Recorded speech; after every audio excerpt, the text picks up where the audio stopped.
Are you tired of trying to figure out how to use social media to find clients? Are you sick of spending all this time creating and posting reels, writing content, jumping on trends, and then, of course, trying to figure out that mysterious algorithm? And yet, at the end of the day, you still don't have the clients you want to be working with, and you're still not making the money you want to be making. Well, good news, because in today's video, I'm going to break down 3 ways that you can build a successful business without having to rely on social media. And hopefully, you can breathe a sigh of relief knowing that, yes, there are some easier, faster ways to find clients and grow your business. Now, before I get into it, make sure you hit that like and subscribe button. Now, when I got in business about 10 years ago, I had left the education world. I didn't have social media. I didn't like social media. I reluctantly got on it as a business owner, and I kind of forced myself to be present on it because I honestly thought that's how you grew a business. And maybe you feel the same way. Maybe you feel like, oh, I see everybody else using social media. So that's how you find clients. That's what you're supposed to do. And I found that I was just spending so much time thinking of putting videos together, writing content, editing content. And before I knew it, I had spent hours, and yet I could not actually trace a single line of business that came from all that effort that I was putting in. Now, the fact of the matter is I definitely didn't know how to use social media, but most business owners that come to me, when I talk to them and I say, okay, you're stuck and you're not working with the clients you want to be working with, what's going on? They usually tell me that the majority of their time marketing is spent on social media, trying to find clients, posting content, doing reels, all that stuff, much like what I was doing when I first got into business. Now, I want to be fair and say that you can't not have social media. So don't get too excited and don't go shut down your Facebook, Instagram, or LinkedIn account. You definitely need them. But I think what's likely happening, if you think about where you're spending the majority of your time when it comes to finding clients, chances are you're spending probably 75% of your time or more on some of these social media platforms doing all those things, and yet you're wondering when Friday comes around, you're like, why am I still in the same place I was, last week or the week before or last month? So I want to share with you 3 ways that we can balance your approach to finding clients, and I think these 3 ways are going to make you feel like you're getting that traction that you're so hungry for. So let's dig in. So the first one is we want to create connection. Now, it's easy to hide behind social media. It's easy to just say, you know what, I'm going to write a post and share it on Facebook or LinkedIn today, or I'm going to post a reel and share it on Instagram. These are very passive ways to find clients. And often it's sort of like you're throwing something out and saying, hopefully someone will see this and hopefully this will resonate. But I'm going to encourage you with this first point to create connection by reaching out to 10 people that you know. These could be ideal clients, or these could be people that could potentially refer clients to you. And I'm going to challenge you to do something. I'm going to challenge you to reach out to them, not to sell to them, not to invite them to book a call, not to think about how can I get, money from them. I want you to reach out to them just to connect with them as a person first. Now, chances are you already are connected with them on social media in some way, shape, or form, or maybe you have more familiarity and more of a relationship with them already. And so you have an understanding of what's going on in their life outside business or outside of what it is that they are doing professionally. And you can just reach out and say, for example, they just got a puppy. You could reach out and say, hey, Jessica, I saw that you got a puppy. So cute. How is the adjustment going now that you have a puppy and 3 kids? And see how simple that is? It took maybe a couple seconds to think about. And there's nothing to do with sales. Now, how does this connect back to your business, and how does this help you, actually get clients? Well, when you create connection, you're treating a person as a person first, not just someone who can take out their credit card and pay you. And the irony that it just never ceases to amaze me when I talk to so many business owners. I'm like, okay, why'd you get into business? Well, I want to help people and I want to be in a place of service and I don't want to come across as salesy. And yet, so many of their sales activities and their marketing activities come across as salesy because they're not treating people as people first. They're treating people as units or someone that can just pay them. And so if you go through your mental Rolodex and you think about, okay, who could be potential ideal clients for me that I've talked to recently? Who have I met at some networking events? Who's a great potential referral partner?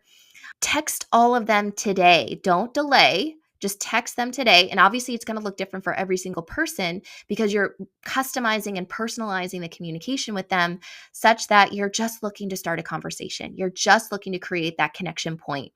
And when you understand what someone's doing outside of the thing that you're trying to sell to them, that's when the sale actually becomes easier because it opens up a conversation. So I'm excited to hear, and I want you to tell me in the comments if this is something that you're up to, right? You're up to this challenge. Give me a yes.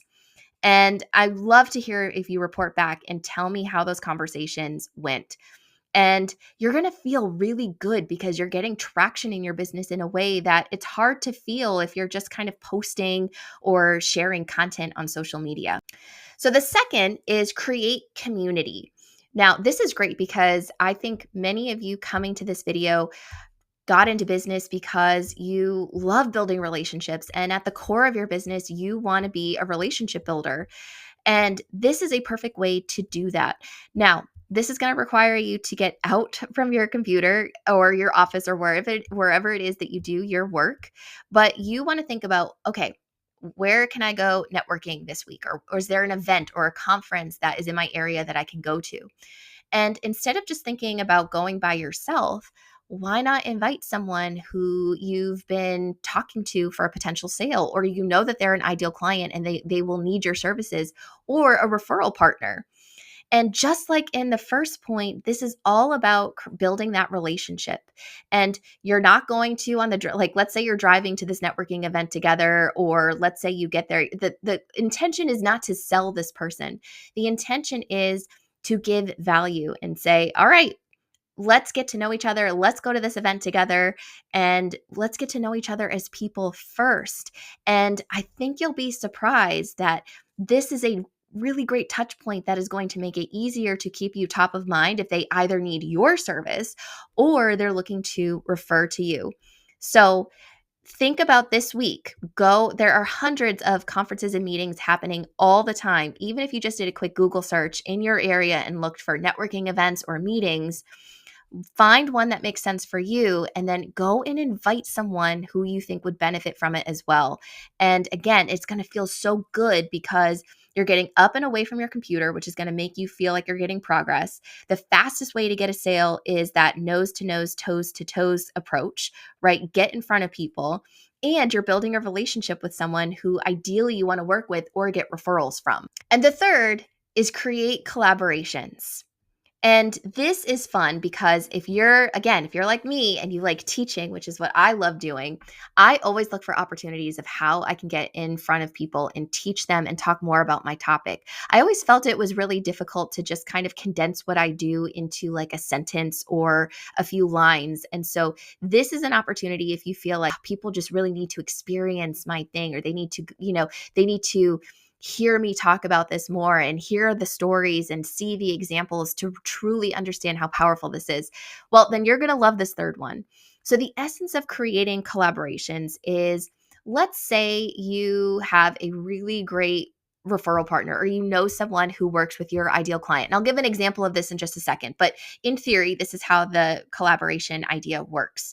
You find someone who works with your ideal client, and you say, how can we come together and create this amazing experience, bring people into a room, co-teach, do a little bit of training together, and then invite people to work with us? And so here's what that could look like. Let's say, for example, you are a speech therapist and you know an occupational therapist, and both of you work with parents of, infants, toddler age kids. What if the two of you hosted a workshop and called it something, I don't know, milestones and movement? And the two of you talked about what parents could anticipate from both of your perspectives, from a speech therapist standpoint and from an occupational therapist standpoint. It really gave a lot of value and told stories, and maybe you did some activities with them. And at the end of this, you can invite them to work with you, whether you're collaborating in a joint venture capacity or whether you're doing your own thing separately. what you're doing here is you are tapping into somebody else's community. The speech therapist is tapping into the occupational therapist community, vice versa. You're coming together, you're bringing people together, you're exposing each other to different people that they haven't been in front of before. You're having a lot of fun teaching, and there's a sales opportunity on the other side of this. And why I love this one so much is because you really don't have to spend a lot of time, putting anything together. This is your area of expertise. So this isn't going to take you months to prepare or put together. This is also not going to take significant, marketing efforts if you're using each other and collaborating in that way. All you're looking to do is fill the room, maybe 15 to 20 people, which 15 to 20 people. And so that's going to, again, just like the first two, it's going to make you feel like, oh my gosh, I'm getting traction. I'm getting in front of people. I can sense that people are getting excited about what I'm offering. And of course, you're making more sales than you were before, just sitting behind your computer, trying to figure out social media, trying to figure out how to, title your reel or add in captions or anything like that. And so I'm going to encourage you, take ideally all three of these steps, but do one of these steps this week. And you are going to notice a significant difference in how many calls you're booking on your calendar and how you're feeling about your business. And you're going to remind yourself that I need to do more than just sit behind my computer. I need to do more than just sit and figure out social media.